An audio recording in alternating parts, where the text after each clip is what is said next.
Assalamu alaikum, and welcome to our 11th annual conference, the Tawheed Conference. We thank everybody who had traveled distances to be here with us. We thank our honored new guests that are here. This is the third day of the conference. We had a very lovely 2 days prior to this. We had some good discussion, excellent presentations, which some of you will get to see later on as they're posted onto social media. And today is the last day. The theme of this conference this year is beware of slipping back into darkness. Prior to this, those of you who have been following our conferences, you know that we've talked about knowing what you believe. This year we took a turn in that because of some events that had happened that developed as a result of our Quran study groups and people who have come among us in those groups, and some people in particular who have now left those groups and are rejecting the notion that we have here in this group of following the Quran alone and trusting with Allah alone. One of the people that I want to highlight, and I'm making personally as my own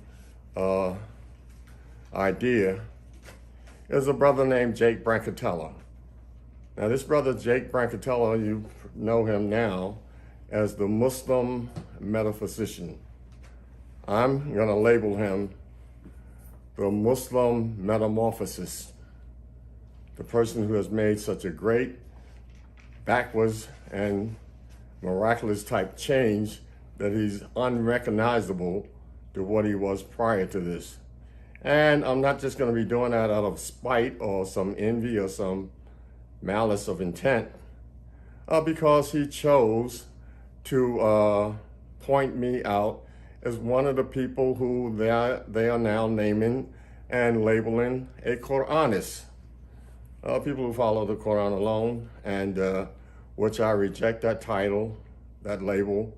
I am a Muslim who follow the Quran.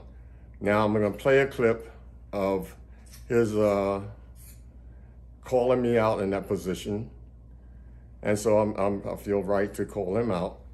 And I'm going to show a clip also of how he was adhering to this position and how he used the material that he learned in our group based on the Quran to uphold the Quran and reject the Sunnah.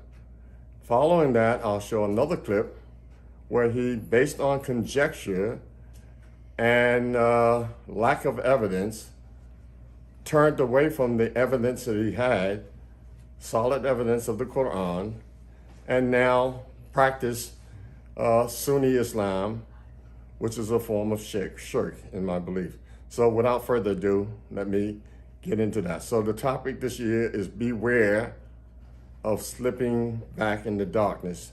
And I also have another brother who I won't call his name. I was going to do it, but he knows who it is, who I think now is on the same path, if he doesn't correct himself, as Jake Brancatella. He's slipping back into darkness. So Jake is my poster boy for this conference, and this other brother is the inspiration. So without any further ado, we'll listen to the clip. A guy that I was very close with, named Hamza Abdul Malik, and his videos are on YouTube too. And he's a very well-known proponent of this. He was a Sunni for about 40 years. And he was even known in the Sunni community for debating Christians. And he was actually taught in Ahmadiyya school in South Africa. He was basically Ahmadiyya's representative in the US for debating Christians at the time that this was going on. And later on, he discovered, according to him, that the hadith stuff was nonsense. And so that we only need to follow the Quran, and he's been that way for, I don't know, maybe the past 15 years or so. And so he's another big proponent of this idea. Now, the last verse that I'm going to recite to you guys today is Surah 16, verse 125. It says, "Call to the way of thy Lord with the wisdom and goodly exhortation, and argue with them in the best manner. Surely thy Lord knows best him who strays from his path, and he knows best those who go aright." Now, everyone who gives dawah or knows the Quran knows that even the traditionalists, so-called traditionalists, the Sunnis, use this verse as a springboard for the dawah, a way for them to know how to give dawah and call to Allah. Okay? And this is first directed, because it's used in the singular form, to the messenger himself, but it also applies to us today, of course. Now, in this verse, okay, it says, "Call to the way of thy Lord with the wisdom." You see? Now, in light of us now knowing what the wisdom is, it's the contents of the Quran, because the Quran is Al-Quran Al-Hakim, okay? We know now, based on this verse, we are only to call to Allah alone, with the Quran alone, you see? And this is something that the messenger had to use during his time, and that we are to use today. So even this verse alone shows the authority of the Quran alone, and that nothing else is needed, you see? Okay? So, if we wanted to interpret it as you guys do, as the wisdom somehow being equivalent to the Sunnah of Muhammad, we would have to understand this verse as saying, "Call to the way of thy Lord with the Sunnah," which would, if it's distinct from the Quran, if it's distinct from the book, well, then that wouldn't make any sense, and we don't need the Quran. We just need the Sunnah of Muhammad, which obviously you guys do not believe in. So I'm just showing this as an argument from absurdity to show that your position breaks down upon analysis of the term Hakim in the Quran, and we see that it's not what you guys understand it to be and what you interpret it to be. Assalamu alaikum, everyone, and welcome back to my channel, The Criterion. Today I'm going to discuss a very important topic, and that is the issue of the Quran alone position. There is some small group of Muslims who believe that the Quran is sufficient in all matters of the deen in terms of guidance and revelation for Muslims to follow. The majority of Muslims feel that a separate source known as Sunnah, or which is found in Hadith books, is necessary for Muslims to follow. So today I'm going to be analyzing the first view, known as the Quran only position, to see if it is defensible. My position now is that the Quran alone position is indefensible and untenable in light of certain verses that I'm going to convey today, one of which is Surah Al-Baqarah, chapter 2, verse 143. Okay? And in that verse it says, "And thus we have made you a just community, that you will be witnesses over the people, and the messenger will be a witness over you.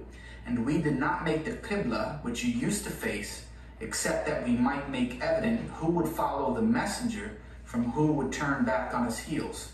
And indeed, it is difficult except for those whom Allah has guided, and never would Allah have caused you to lose your faith. Indeed, Allah is to the people kind and merciful." Now, why is this verse difficult for Quran-only Muslims to reconcile with their belief? Well, the reason is that the verse specifically mentions that the messenger was on a previous qibla before Al-Masjid Al-Haram, which is in the second verse, which is in the next verse in 2:144, which says, "Indeed, we see the turning of thy face," speaking to the messenger. "So we shall surely make thee master of the qibla which you likest. Turn then thy face towards the sacred mosque, Al-Masjid Al-Haram, and wherever you are, turn your faces towards it. But those who have been given the book certainly know that it is the truth from their Lord, and Allah is not heedless of what they do. So the question is, okay, the second kiblah that the messenger was supposed to be following, according to 2:144, is Al-Masjid Al-Haram. Okay? In the previous verse, it says that the messenger was on a previous kiblah. Okay? Now, I'm not going to get bogged down in the terms of kiblah and Al-Masjid Al-Haram and what exactly these things mean yet. It's not my point yet. Okay? I'm going to get to that a little bit later about Al-Masjid Al-Haram. But it's clear from 2:143 that the messenger, Rasul, is the word used, was on a previous qibla before Al-Masjid Al-Haram, and his contemporaries were also. And Allah says the purpose in having the first qibla and then the second one, okay, was so that we might make evident who would follow the messenger from who would turn back on his heels. So that means he had to be the messenger at the time when he was following the first qibla. Otherwise, people would not have to follow him to the second qibla because he wouldn't have authority if he wasn't the messenger at that point. Okay? So now the question is, well, we have a clear verse in 2:144 where it states that the messenger is now and the people are now to follow the new qibla, Al-Masjid Al-Haram. But yet, where is the command in the Quran for the messenger and other people to follow the first qibla, whatever that was? We don't have any such command. Okay? Now, it is the position of the majority, or at least the majority of the Quran-only Muslims that I know, that they believe that the only wahi or revelation that the messenger received was the Quran. So now the question comes, why was he called the messenger at this time when he was on the previous qibla and teaching others to do so? Okay? And secondly, why was he commanding other people to follow that if he didn't have that command in the Quran? We don't see a command in the Quran for him to follow this other qibla, okay? So if it's not in the Quran and Allah certifies him in following it and the other people to follow it and tells us the reason for why he did that and says he was a messenger, okay? Then the question is, where is that command, okay? So Sunnis understand that this verse shows that the messenger must have received other wahi apart from the Quran in which the messenger had access to and warned other people by. Now, this is my understanding as well from the verse. I think that's pretty clear.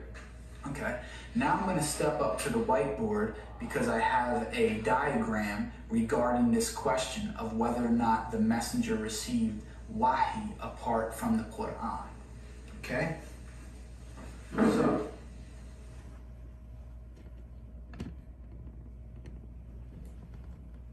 lights.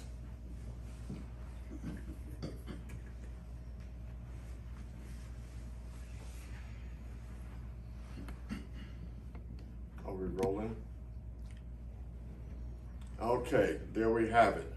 So, this is why now this evening I'm presenting this lecture. Now regarding this brother Jake, I have another lecture designed for him specifically called The Black Hole. And that lecture is based upon the verse of the Quran, chapter 40, verse 12. That says basically, that is because when Allah wahdahu, Allah alone was called upon, you kafaru, you disbelieve. But when others, the shirk, was associated with him, you amanu, you believe. And so that lecture, we touched upon it earlier here in this group, and it will be posted and developed later on. The black hole. Today, the lecture is Beware of Slipping Back into Darkness, and this is designed for the other party of this black hole and darkness concept, who I feel is beginning to slip back into darkness. And I want to not only reach out to that brother and caution him, but to reach out to each and every Muslim in particular who Allah has taken from darkness into light, and make them aware and be cautious of slipping back into darkness. And so for that, I have developed this chart, this poster, as a poster that represents both positions, the black hole and the concept of slipping back into darkness. And I said that our good brother Jake is a poster boy in my mind for the black hole. And this is him right here. This is Jake right here.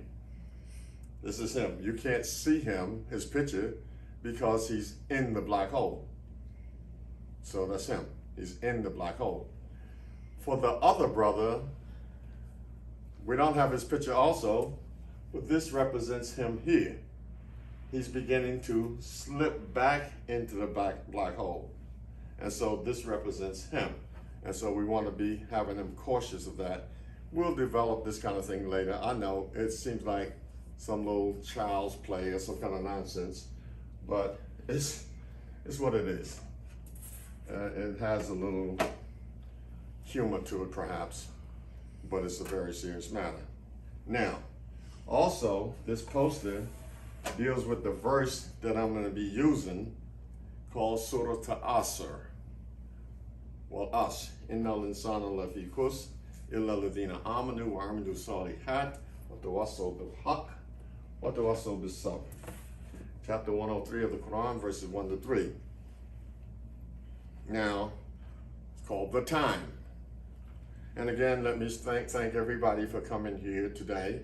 Again, I want to do a special thanks to our brother Zafar Khan and his family, who have been hosting us during the 3 days of this conference. His lovely family, they have fed us to no end. Right now I'm a little sluggish because I've eaten a real good meal.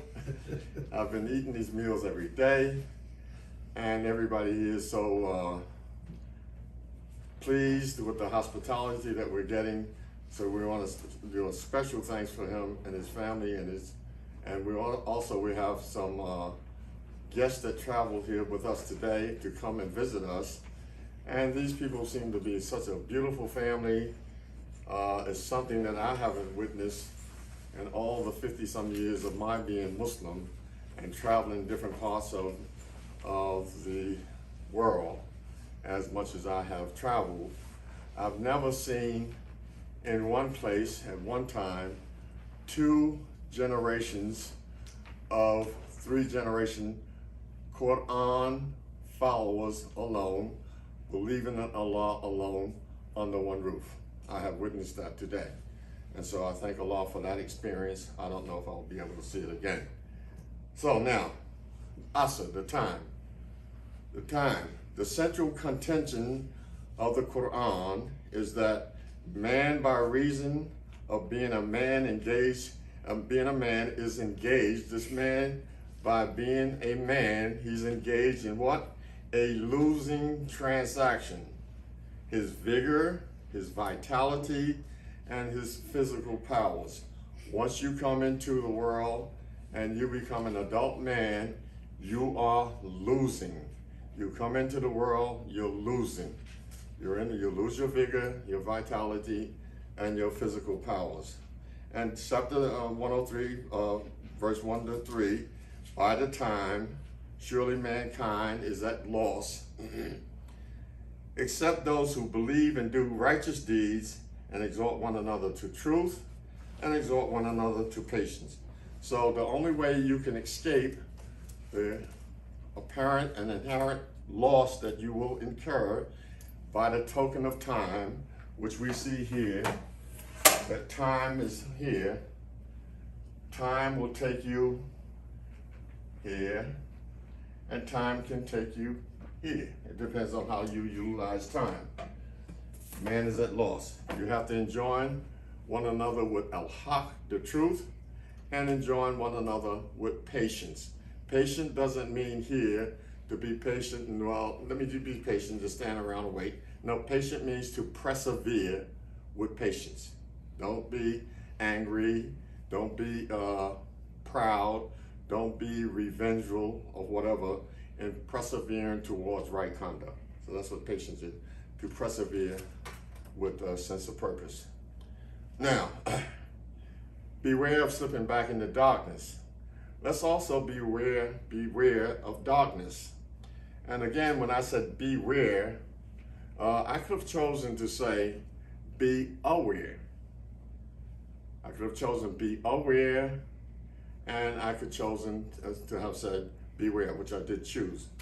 Be aware means to, like, if there's a dog loose in a yard, and I come in the yard, and the sign says, beware of the dog. So that means I see the dog, and I'm aware of him. Okay, it's no problem. I see the dog, I'm aware of him. I don't step on him or nothing. But if it says beware of the dog, now I have to make sure the dog doesn't attack me because there's danger. So beware is alluding to danger. Be aware is just like making you notice something and whatever. So we have to beware of slipping back into darkness because of the danger that's involved. Now, chapter 80, verses 33 to 42. Beware of the darkness. 33.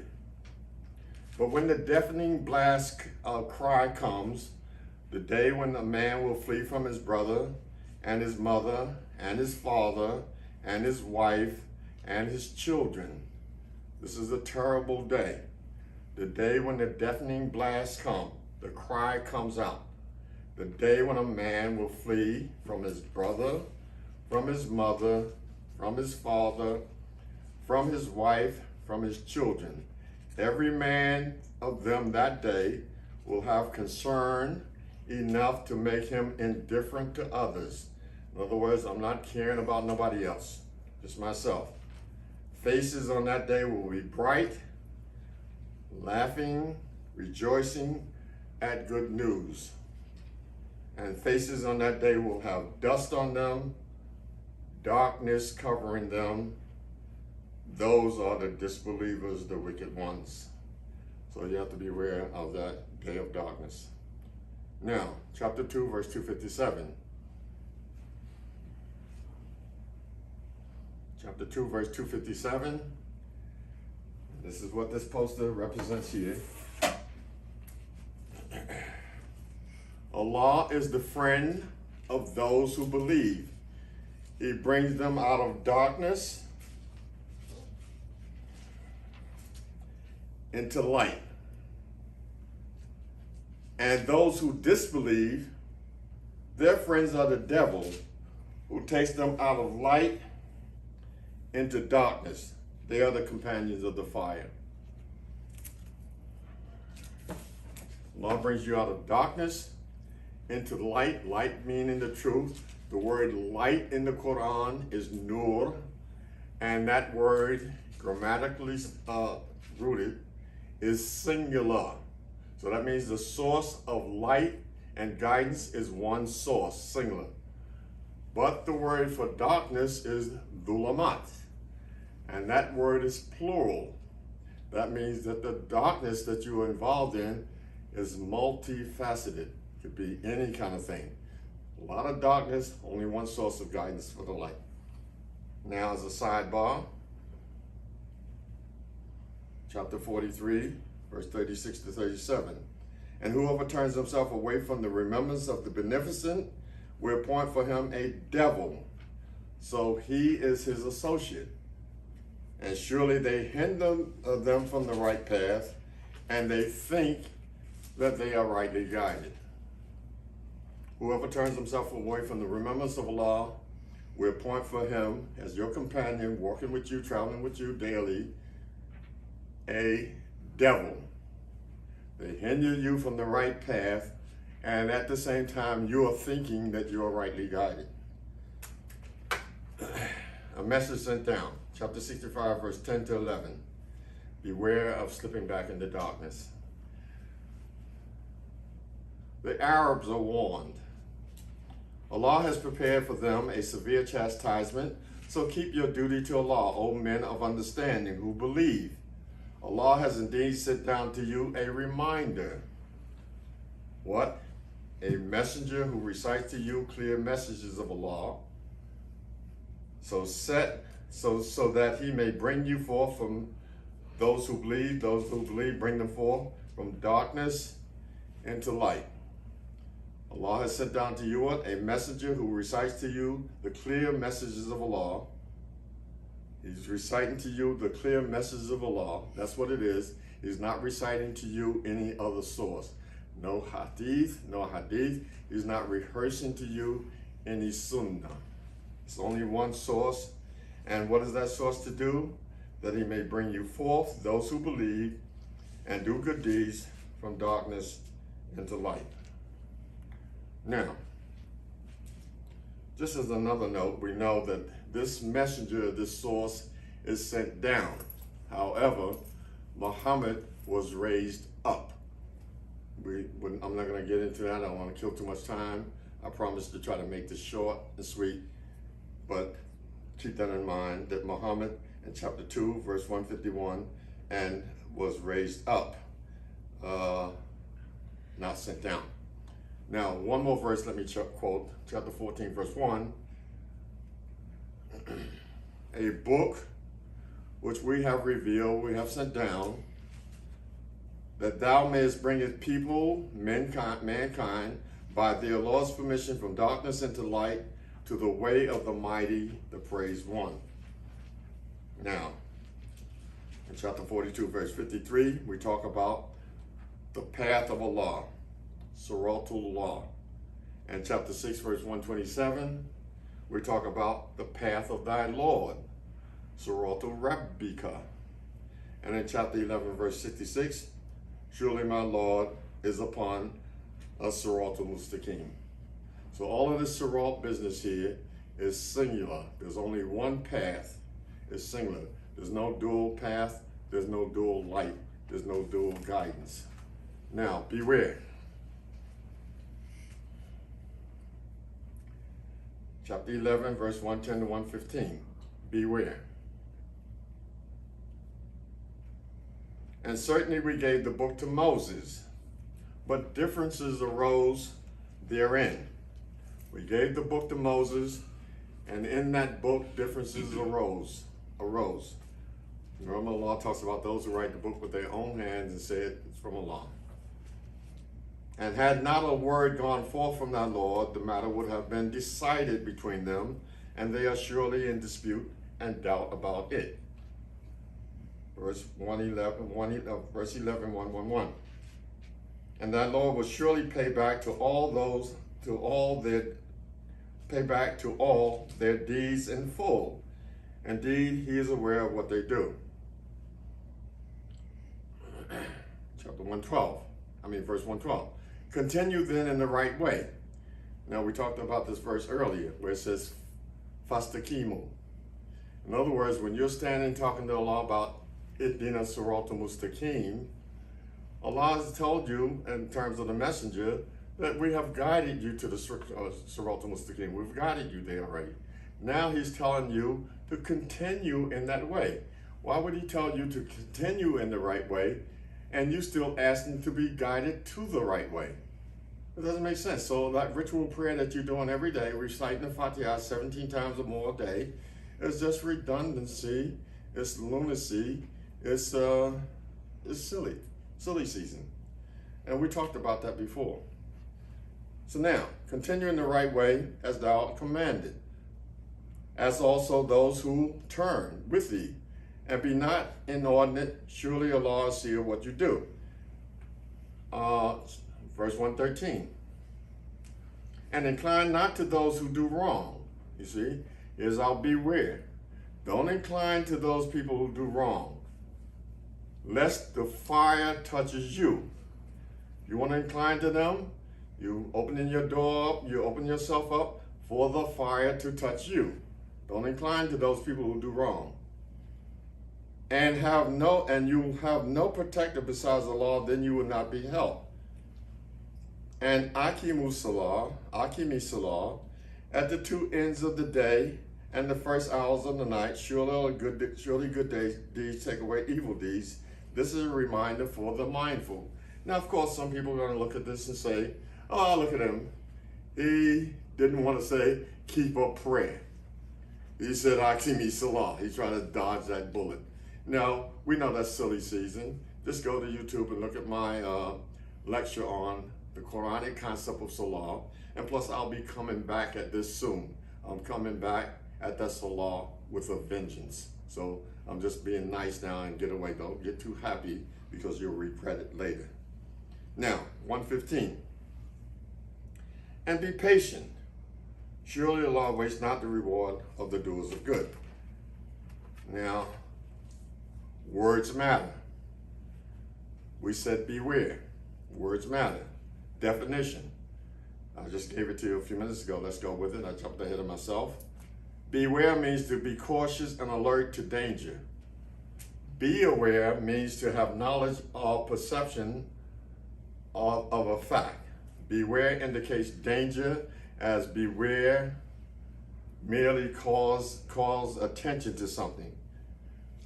Be aware. Be aware. You might trip over something in the dark. Beware, the dog might bark you. Bark you, bite you.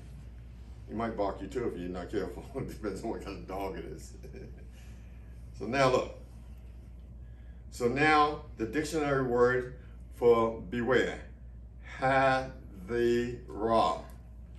To beware, to take heed, caution, to caution oneself against. And in this case, slipping back into darkness. Now the Quranic use of the word beware. The Quranic use of the word beware, we'll use a few examples. Chapter 2, verse 235.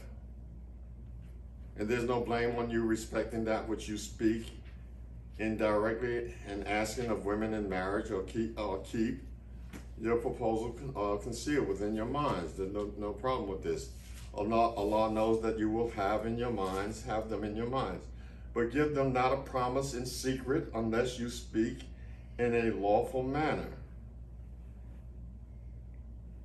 And confirm not the marriage tie until the prescribed period reaches its end. And know that Allah knows what is in your minds, so beware of Him. There's a word there in. Beware of Him. Beware of Him. Beware of the danger in disobeying Allah. And know that Allah is forgiving, forbearing. Beware.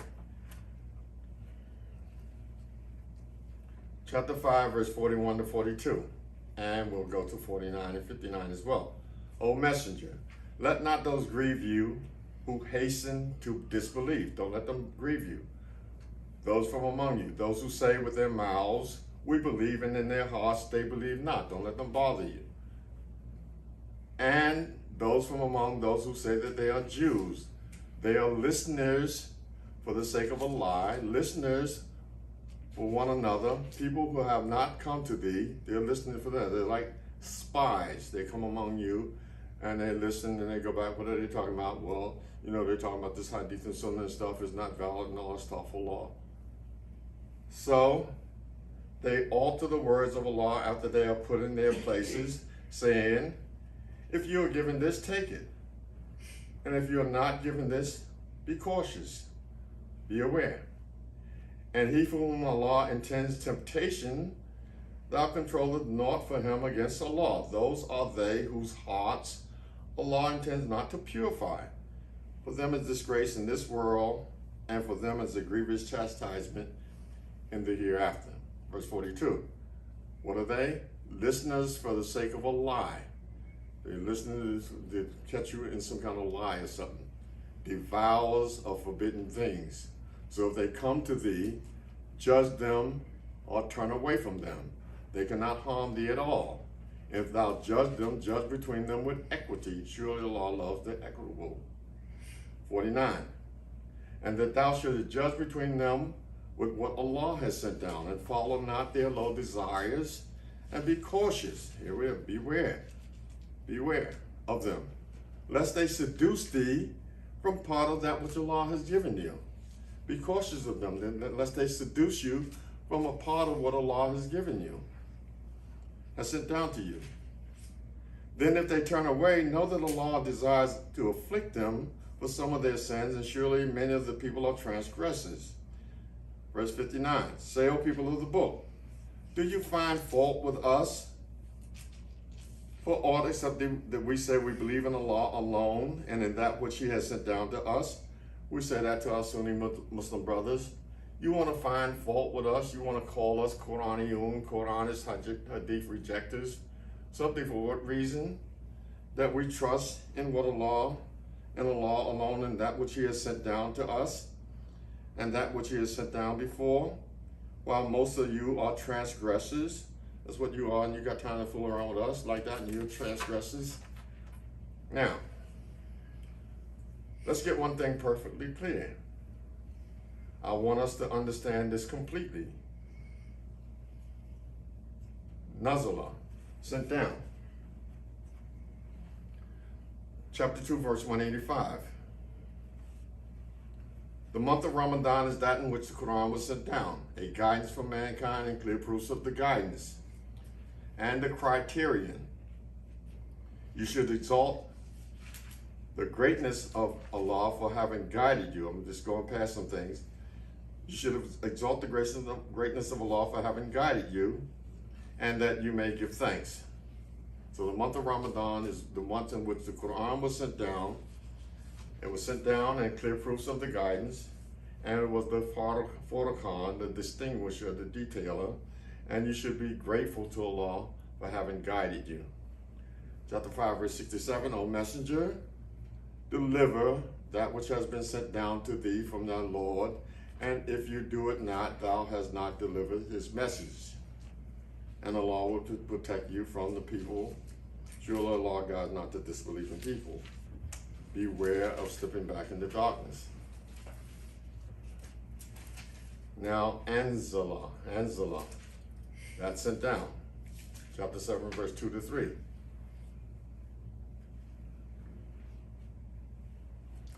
A book, verse 2, a book sent down to thee, to Muhammad, a book sent down to thee. So let there be no straightness in thy breast concerning it, that thou mayest warn thereby, and a reminder for the believers. That's to Muhammad, a book sent down to you. Verse 3 of chapter 7, follow what has been sent down to you from your Lord.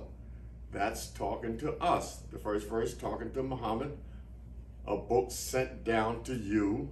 Allah is telling us as well as him to follow what is sent down to us, to you, kum, plural, from your Lord. And follow not besides him any guardians, little do you mind.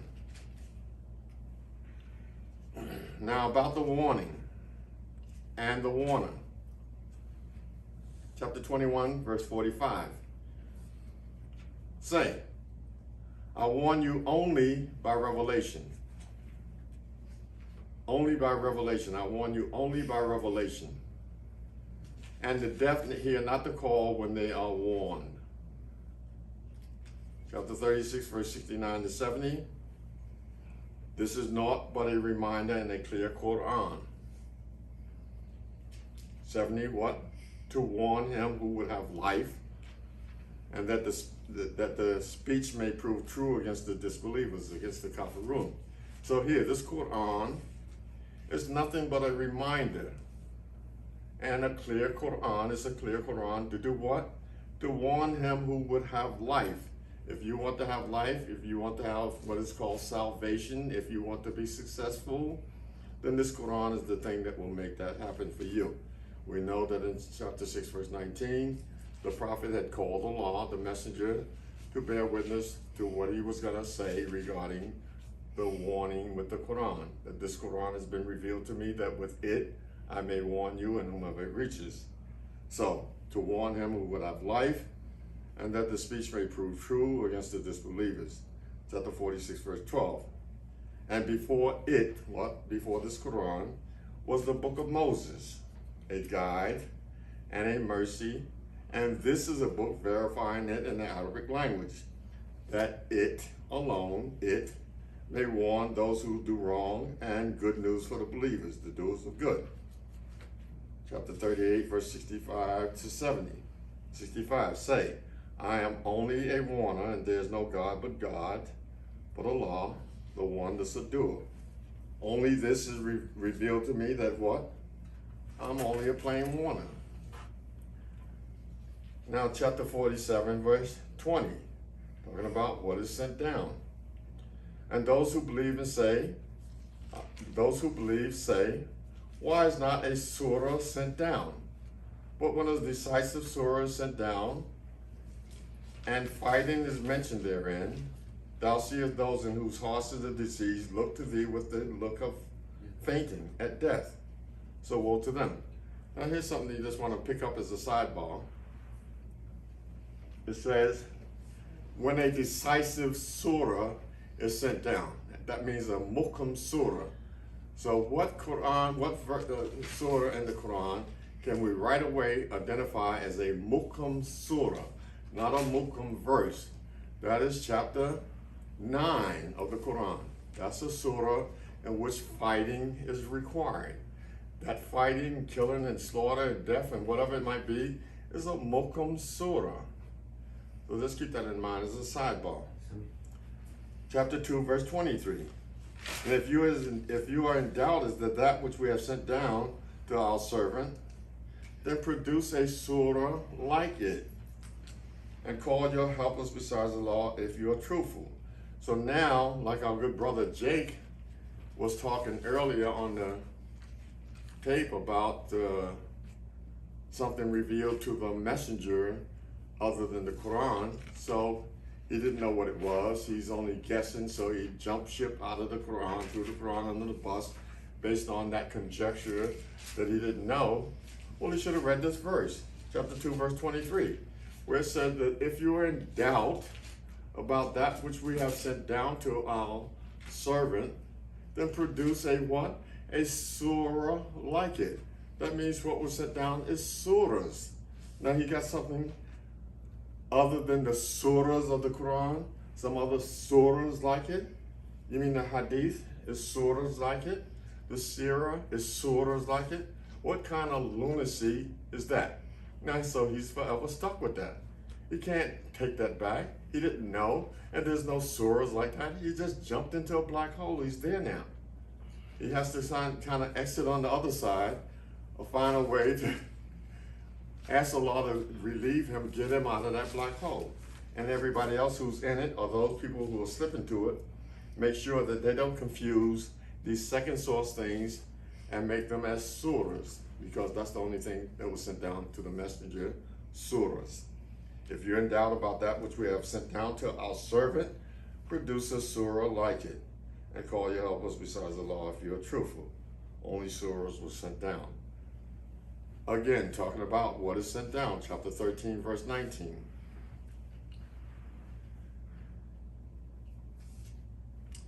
Is he who knows that he will be sent, is he who knows that what is sent down to thee from thy Lord is the truth, like him who is blind? Only men of understanding will mind. Is a person like we in this group who knows that what is sent down to the messenger is the truth. Chapter 47, verse 2, it says, that which is sent down to Muhammad, that is the truth from their Lord, Al-Haq.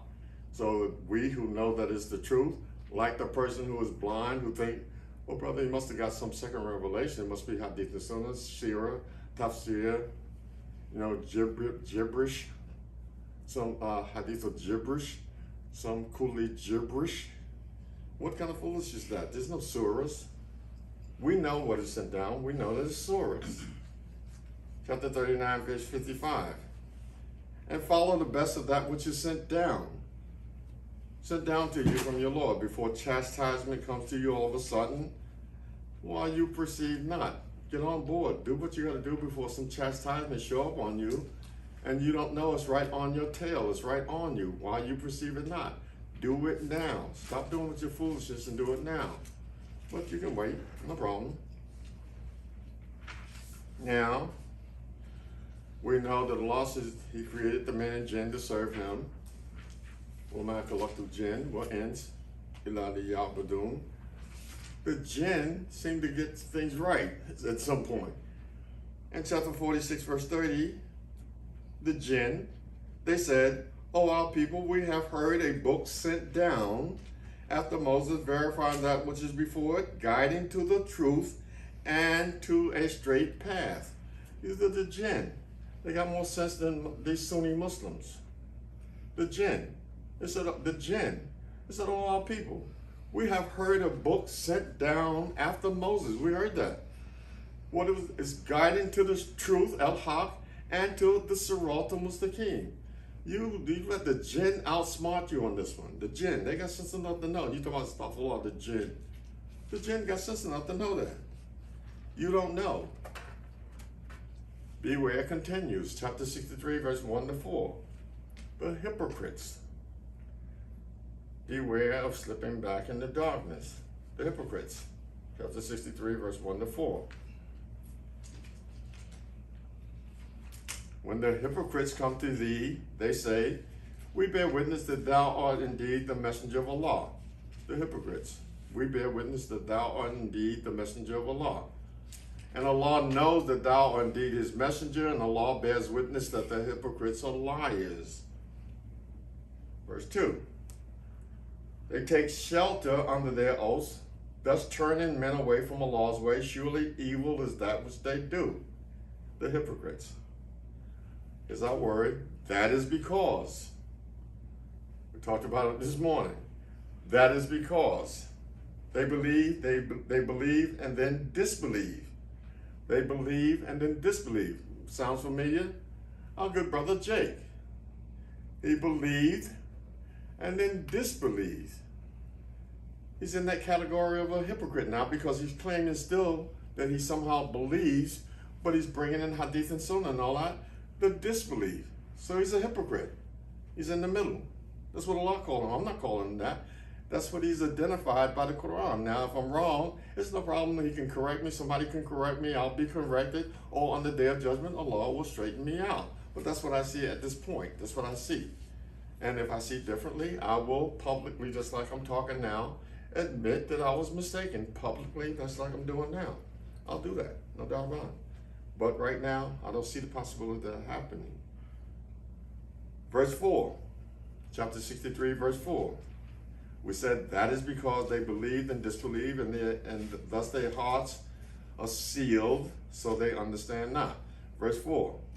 And when thou seest them, when you see them, their person pleases you.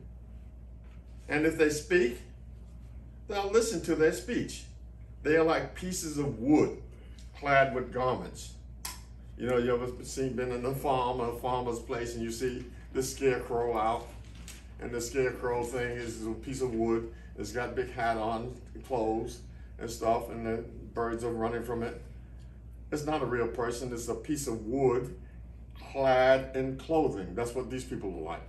They're walking around with thobes and goofies and stuff on, and they're pieces of wood clad in clothing. Allah says, and when you see them, their person pleases thee. You know, they got these things on. And if they speak, you listen to them. They are like pieces of wood clad in garments. They think every cry is against them. Brother, you know, you shouldn't be doing this, you shouldn't be that. They stop a lot of these hadith haters, these sunnah rejectors. They think every cry is against them when Allah is just warning you. They are the enemy, so beware of them. May Allah destroy them, how they are turned back. That's what Allah said. I didn't say that. That's Allah. I'm just repeating it. Let me repeat it again. When thou seest them, their person please thee. And if they speak, you listen to them, their speech. They are like pieces of wood clad with garments. They think every cry is against them. They are the enemy, so beware of them. May Allah destroy them, how they are turned back. Chapter 64, verse 14. 64:13. Oh, you believe. Surely your wives and your children, they are enemies to you. So beware of them. And if you pardon and forbear and forgive, surely Allah is forgiving merciful. Finally, chapter 5, verse 92. And obey Allah and obey the messenger and beware. Obey Allah and obey the messenger and beware. But if you turn back, then know that the duty of thy messenger is only a clear deliverance of the message. You mean Muhammad is only a mailman? Muhammad is but a messenger.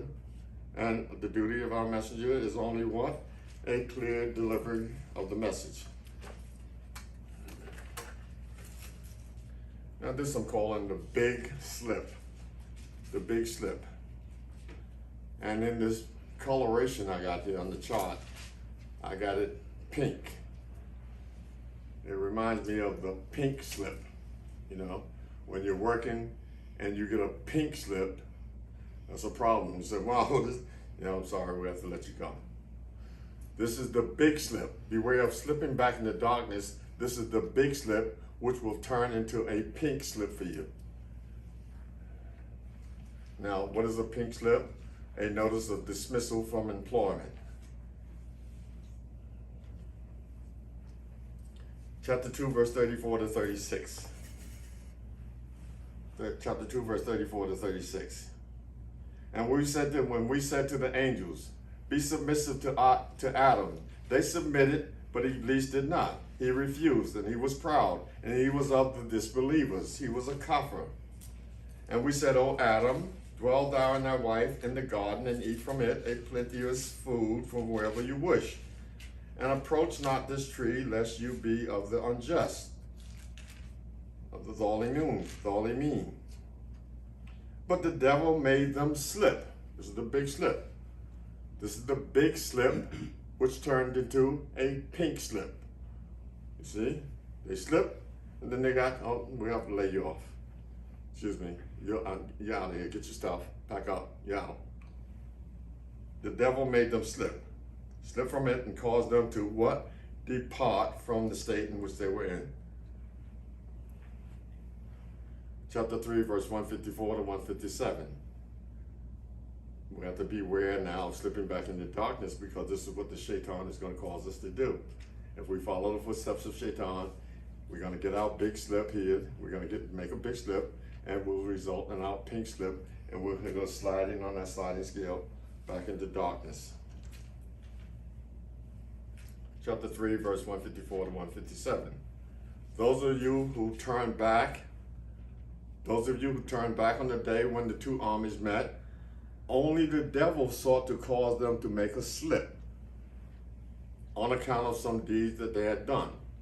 Oh, you believe. Be not like those who disbelieved and say of their brethren when they travel in the earth and the land or engage in fighting, had they been with us, they would not have died or been slain, that Allah may make it to be a regret in their hearts. And Allah gives life and causes death, and Allah is the seer of what they do. You know, when we were coming here to this conference, some tried to persuade us, look, you should not go to this conference because, you know, this pandemic thing is out there still, and you're going to be sitting around people with the mask on and all that kind of thing. You could cause a problem. If. You should stay home and die home. Let some fall down the stairs and die home. Let somebody shoot through the window and die home. Like you're going to escape death by staying home. You think you're going to escape death. Let me go out in the cause of Allah. If I die, let me die there. Let me sit home and something fall on my head. Well, I should have went with the people in there. Let me go out there. I should have stayed home. What are you talking about? Well, I said, wherever you are, death will find you. When it's time, it will get you. Oh, you believe. Be not like those who disbelieve and say of those brethren who, when they travel in the earth, or engage engaged in fighting. Now, we're not engaged in fighting, but certainly we're traveling in the earth. So we're in that same boat there.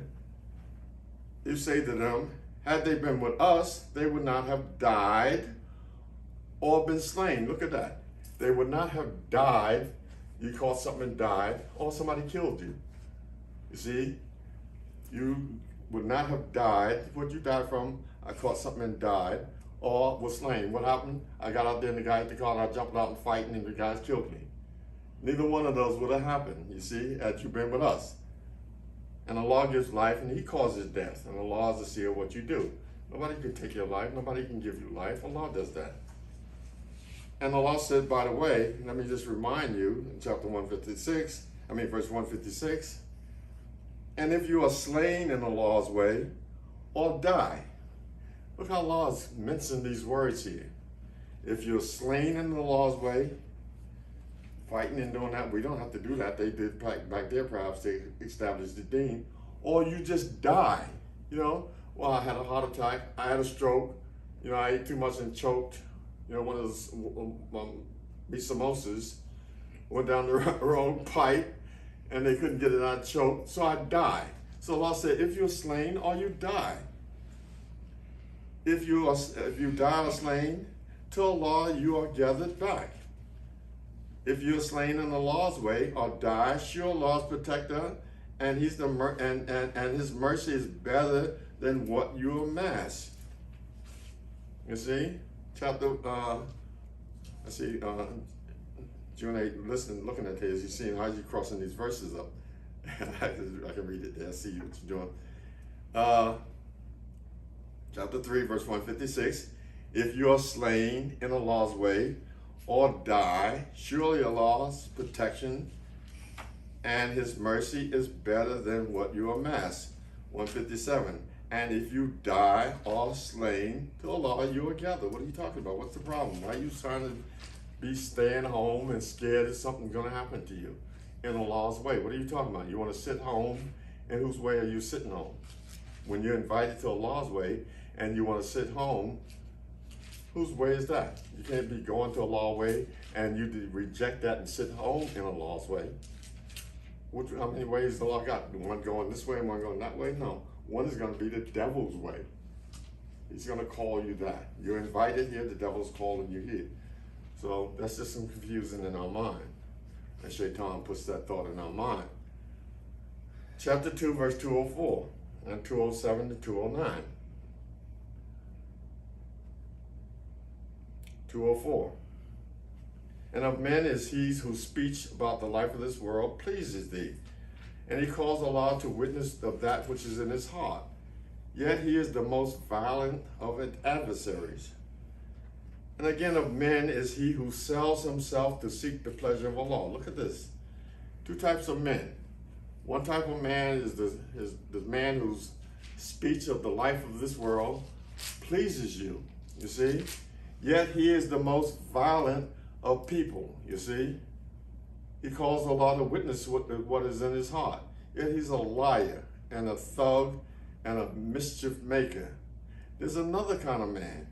And of men is he who what? Sells himself to seek the pleasure of Allah. And Allah is a companion, and Allah is compassionate to his servant. This man will sell himself to seek the pleasure of Allah. You see? In other words, I'll sacrifice my own life, if necessary, to seek the pleasure of my Lord. Or you believe. Enter in complete peace, meaning surrender and follow not the footsteps of the devil. Surely he is to you an open enemy. He's out in the public. You can't say, excuse me, the devil around anywhere? You're going to say, no, he's not around. You think the devil is not around? He's an open enemy. He's open. You see? As a matter of fact, he's whispering in your ear right now. You see? So he's open. You don't have to look for him, think he's hiding somewhere. He's with you wherever you are. He's with you there. Whispering. Allah gave him leave to track you down. Oh, you believe, enter into complete peace, surrender, follow not the footsteps of the devil, surely he's open in it for you. But if you slip, beware of slipping back in the darkness. If you slip after what? clear arguments have come to you, then know that the law is mighty wise. If you getting caught up in the devil, beware of him. But if you slip after clear arguments, I can see you slipping and you didn't have no arguments, you didn't know, and so the devil caught you out there, you was unaware, but you got clear arguments, and then you slip after that. Like, well, Brother Jake had, you see, he said, this argument alone, this verse alone is enough against the Sunnis. Chapter 2, verse 125.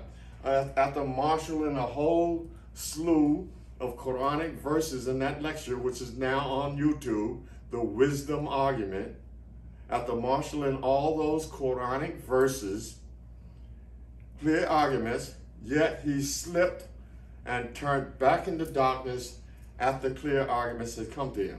I'm saying that's a poster boy for me for the black hole, the darkness. That's him. He did that, not me. That's his business. He chose to do that, and then after he did that, now he wanted to know, well, I asked people to explain to me this verse and all that. I said, you did that after you had jumped into the black hole. Ain't nobody going to no black hole trying to explain no verses to you. Nobody jumping into a black hole to catch you. Excuse me, let me give you the verses before you hit the bottom. I'm gonna get out of this thing. Now, ain't nobody doing that. Now, in case you don't want to slip into the black hole or slip back into darkness, Allah has issued you a lifeline. A lifeline.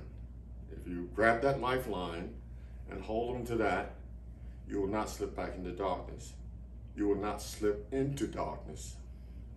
Chapter 2, verse 97 to 101. A lifeline. Say, chapter 2, verse 97 to 101, verse 97. Say, whoever is an enemy to Jibril, Gabriel as he's called, then indeed he brought it down on your heart, on thy heart, by Allah's permission, confirming what is before it, and a guidance and glad tidings for the believers. Whoever is an enemy to Allah, and his angels, and his messenger, and Jibril and Michael, then surely Allah is an enemy to what? The disbelievers, the kafirun, the people who, when Allah alone is called upon, without any second sources, they're kafir, they're kafirs. They're not ya ayyuhal ladina amanu, they are ya ayyuhal kafirun.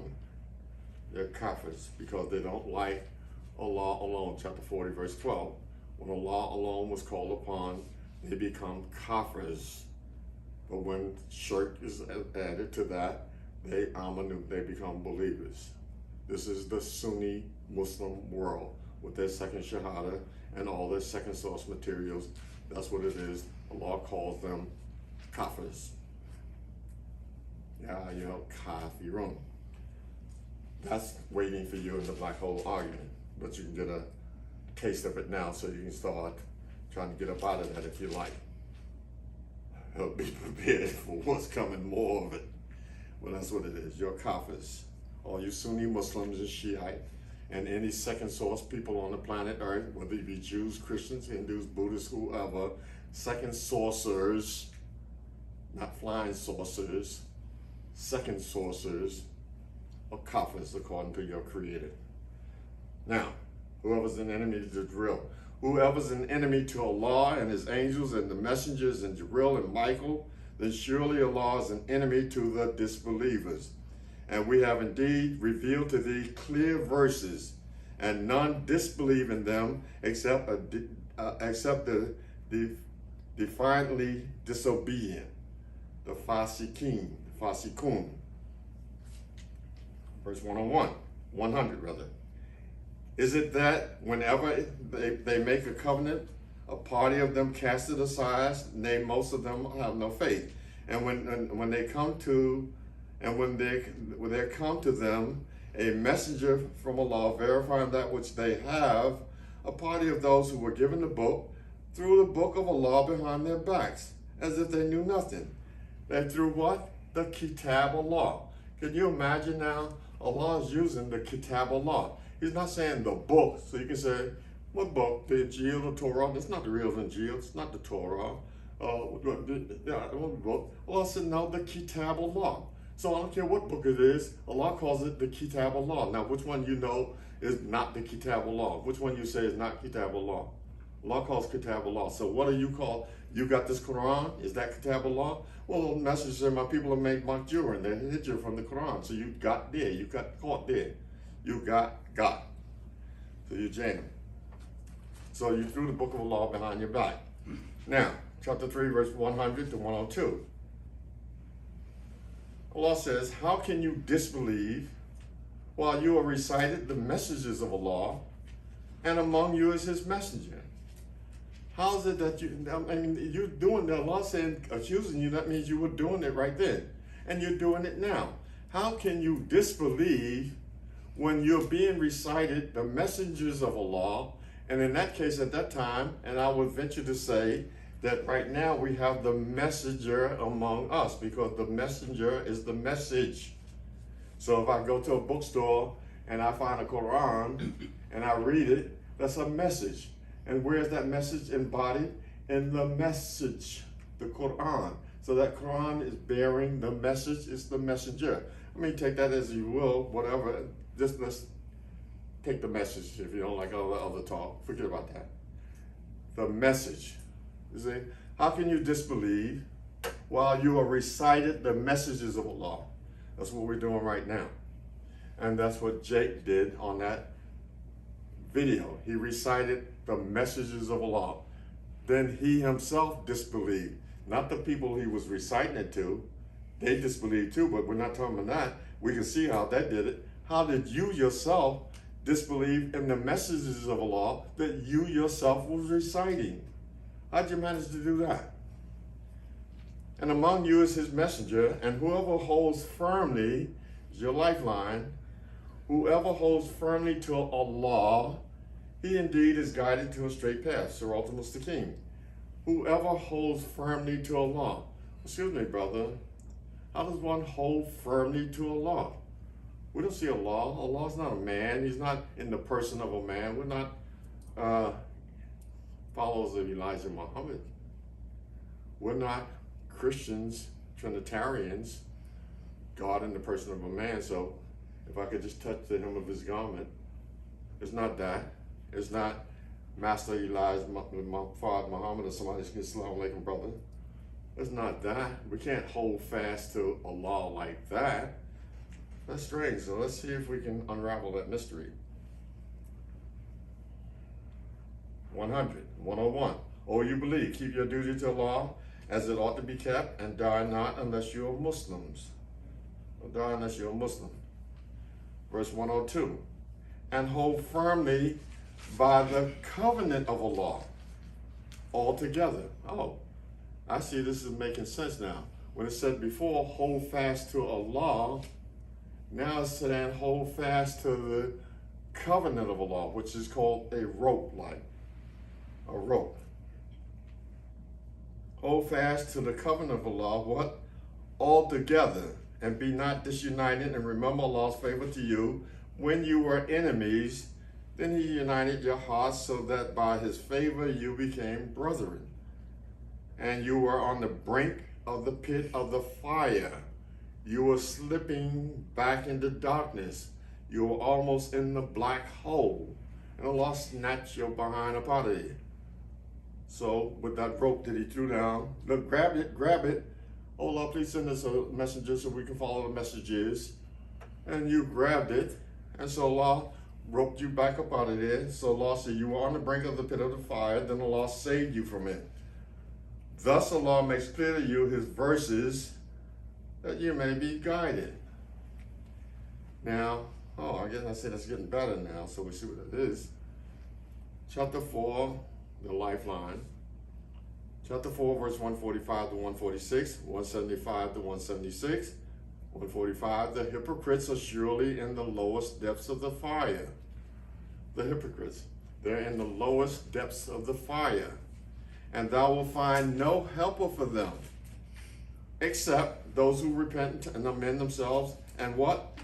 Firmly hold to Allah, and are sincere in their obedience to Allah.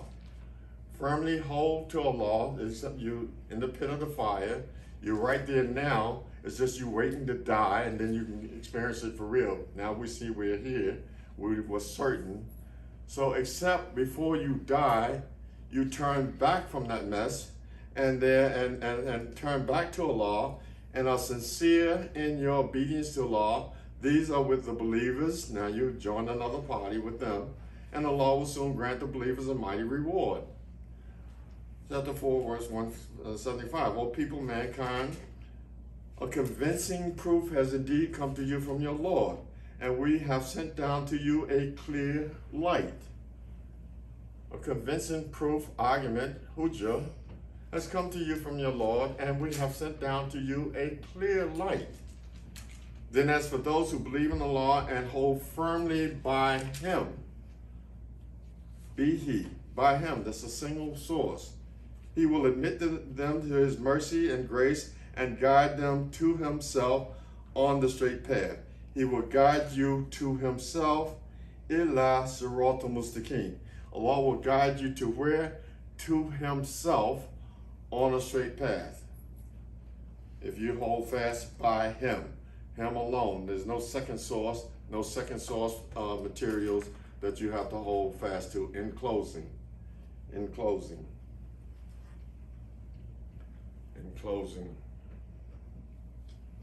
chapter 43, verse 21 to 24.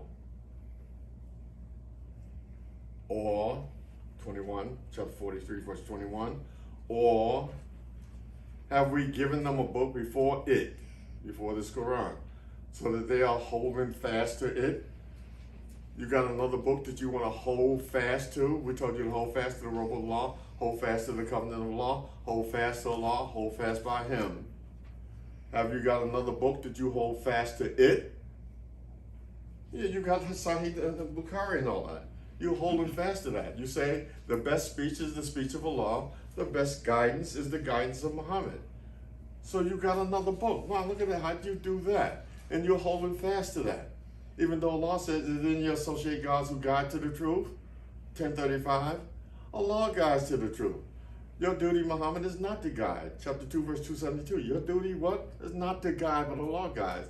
But yet you got that hadith book, and you're holding fast to it. Allah has indicted you 1,400 years ago that you're doing right today. You're falling right into that trap today. Yet you're talking about Quranists, Quraniyun, hadith rejectors, a bunch of fools, a bunch of baboons. And I hate to call you names like that, but Allah calls you a kafir. You should like what I'm calling you, baboon and stuff like that. Allah calls you a kafir. Allah says you're a kafir. Allah calls you a kafir. You're not ya ayyuhal ladina amanu, you're ya ayyuhal kafirun. Chapter 40, verse 12. Go get your sheikhs and your tafsirs and your hidayah books and examine chapter 40, verse 12 carefully. And beware that it's coming your way in your neighborhood soon. Coming to you soon. Chapter 40, verse 12 is coming to you soon. In full color and detail. Chapter 43, verse 21 to 24. Or have we given them a book before this Quran that they hold fast to? They're holding fast to it. Nay. They say, we found our fathers on a religion, on a way, and surely we are guided by their footsteps. No, we don't have a book. We don't have a book that you gave us that we're holding for. No, there's no book. But we found our fathers on a path, and we're following their footsteps. We're following what we found our fathers doing. We ain't even got a book. We're just following some blind foolishness. Look, we ain't even got sense enough to follow a second book. There's no second book. We ain't even got sense enough, even though we followed that, but we even throw that under the bus. We threw the Quran under the bus. We're going to throw that book under the bus. We're following our footsteps of our fathers. That's what we were raised in. That's what they did. We're traditional, following that tradition like that. And that's what we're doing. We're not going to think about this. That's what they did. Why would I be thinking about that? That's what they did. We're following them. Nay, they say, We found our fathers on a religion, on a course, and surely we are guided by their footsteps. And thus we have sent not before thee, a warner in a town, but the wealthy ones among them, the high polluting people, the people of statue, or recognition. They said, surely we found our fathers following a religion, and we follow their footsteps. And so the warner said, wait a minute, hold it, what did you just say? You don't have a book and you following what your ancestors did, ancestral worship, tribal worship, sunnah, tradition. What? The warner said, even if I bring you a better guide than that which you found your fathers following? You mean even if I bring you a better guide than that which your fathers got? Look, check this out. Wow, I didn't have nothing like that. Wow, that's heavy. Where'd you get that from? This is better than me. Sorry, brother, I'm sorry. I mean, I see it's better, but we got to keep following what we found our fathers doing. No, don't get me wrong. What you got is better. What? Even if I bring you a better guide than that which you found your father? They said, we are surely disbelievers in that which you are sent. We disbelieve in that. We're kafirun. We're kafirs. See? Closing out with this opposition to the truth and its punishment. Opposition to the truth and its punishment. Chapter 43, verse 36 to 44. 36. And whoever turns himself away from the remembrance of the beneficent, we appoint for him a devil, a shaitan. Whoever turns yourself away from the remembrance of the beneficent, well, right away, as soon as you turn away from that, you're turning to something else. What? We'll appoint for you, get him, just your mission. Next one is this man, okay, you with him. He's turning, you with him. He's turning, you with him. Everybody who turns away from we appoint you a member of the shaitan. Don't think you just, I got away from that, I'm just free, I can do whatever. Please, no, you got a shaitan with you. Whoever turns away from the remembrance of the beneficent, we appoint to him a devil, so he is his associate. He is your sahaba, your companion. 37, and surely they hinder from the right way, and they think that they are guided right. You see that companion that you got, the shaitan that's whispering to you and telling you, look, don't listen to that Quran alone talk. Don't stuff on YouTube, they bombard you with that, and these are Quranic, Quranic. How to defend against the Quranists, how to reject the Quranists, how to stop following the law alone, how to keep our ancestral worship, how to keep our second sources, how to keep this shirk alive. Well, that's that companion telling you how to do that. Look, tell them, son, whisper that. Don't listen to that. When that Quran is being recited, make noise. Make noise. Make noise. Shaitan, your companion, is doing that. When that Quran is recited, make noise. Don't listen to that. And surely they hinder from the right way and the path of Allah, and they think that they are rightly guided. 38. Until when he comes to us.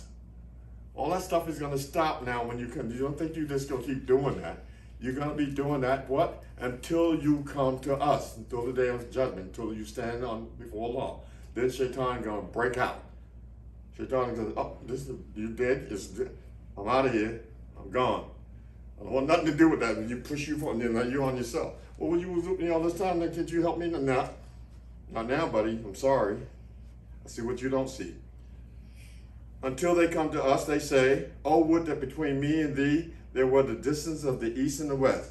So evil is associate and they are companion. 39. And as you did wrong, it will profit you naught this day, and you are sharers in the chastisement. 40. Canst thou make the deaf to hear, or guide the blind and him who is in clear error? So if we take thee away, we shall still exact retribution from them. So hold firmly to that which has been sent down to thee. So hold firmly to that which is sent down to thee. surely thou art on the straight path. Hold firmly to that which is sent down to you, the Quran. Surely you are on the Surah Al-Mustaqim. Hold firmly to that which is sent down to you. You are on the Surah Al-Mustaqim. Don't be like these people over here talking about Ihdina Surah Al-Mustaqim. Ihdina Surah Al-Mustaqim. These foolish people. 2 rakats, 3 rakats, how many rakats? Bow, only step bow. Don't make taslim, don't make wudu. Just make the rakat, just say Ihdina Surah Al-Mustaqim. Make sure you say that. These foolish people, Ihdina Surah Al-Mustaqim. What? Hold firmly to that which has been sent down to you. Uhiya. Uhiya ilayka. What is that? Quran chapter 6, verse 19. This, the Quran, has meant uhiya to me. Uhiya. That with it I may warn you whoever. And what? 6:107. Follow what is uhiya to you from your Lord. There's no God but He, and turn away from the people who are not like that, the mushrikeen. The mushrikeen. Hard on the mushrik, is that what you're inviting them? Hold firmly to that which has been sent down to thee. Surely you are on the straight path. Innaka ala siratal mustaqim. Innaka ala siratal mustaqim. Surely you are on the straight path. You don't have to be standing here. Ihdina siratal mustaqim. What kind of foolishness is that? The messenger, you think he's going to be stupid enough to be Allah telling them this, and then he's going to go over here trying to make salah. Ihdina siratal mustaqim. What kind of nonsense is that? How foolish can you be? This is insanity. And you talk Quranists, Quraniyun, a bunch of hypocrites, kufas. Kufas, that's what you are. That's what you are. Verse 44. And surely it, this Quran, this is what's sent down to you, that's got you on the straight path, is a reminder for thee and thy people, and you will be questioned. 42. Or we shall show thee that which we promised them. Surely we are possessors of power over them. Warning. This is, I think, the last thing. Warning. Warning. Chapter 40, verse 41 to 44. Warning. Warning.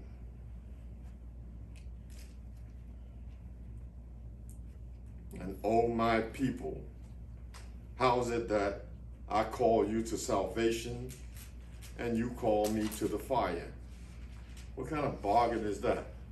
I'm calling you to salvation. You're calling me to the fire. What kind of shit is that? Excuse me for saying that, but that's what it is. It's like, what? I'm calling you to salvation, to save your soul in the day, to have paradise and all that. This is what the book, the Quran, is calling you to. That's what the Quran is calling to you. Now, if you're saying that I'm a Quranist, Quraniyun, and this Quran is definitely, you must admit, calling you to salvation. So I'm using it, but you're unhappy because I don't have this gibberish over here. I'm using this. So at least admit that with this, I'm calling you to salvation. Now I'm saying with that, you're calling me to the fire. Because Allah says, this is some lahwal hadith. There's some frivolous hadith that leads away from this Ancestral hadith. You have hadith that's leading away from the Ancestral hadith, what you call Sahih hadith, that's got foolishness in it. So now, how is it that my people, I'm calling you to salvation, you call me to fire? You call me to what? You call me to disbelieve in Allah alone. You call me to disbelieve in Allah alone and to associate with Him that for which I have no knowledge. And I call you to the mighty, the forgiving one. Look what you're calling me to, some foolishness. I'm calling you to Allah. You know Allah. You believe in Allah. You know the Quran. You accept the Quran. I'm calling you to that. Allah alone, the Quran alone. But you calling me to some second source and some foolishness. You have no right to that. What kind of deal is this? What's going on here? Can you really think about that for a minute? Well, brother, you know, you're right. But, you're right, but. You're right, but. So wait, let's cut off the but for a minute. The right, am I right? Yeah, what's making me right? Now, after you and tell me what's making me right, then tell me your but. See how that but overrides the right that you just told me. You can see that's nonsense. 43, without doubt, that which you call to me, you calling me to has no title to be called to in this world or in the hereafter. What you calling to me is BS in this world and BS in the next. It's BS in this world and BS in the next. It has no title, it's worth nothing. And our return is to Allah, and the transgressors are companions of the fire. So you will remember what I say to you, and I entrust my affair to Allah. Surely Allah is seer of the servants. You will remember what I say to you, and I entrust my affair to Allah. Surely Allah is seer of the servant. Subhana rabbika rabbil izzati amma yasifun. Wa salamun ala al-mursalin. Walhamdulillahi rabbil alamin.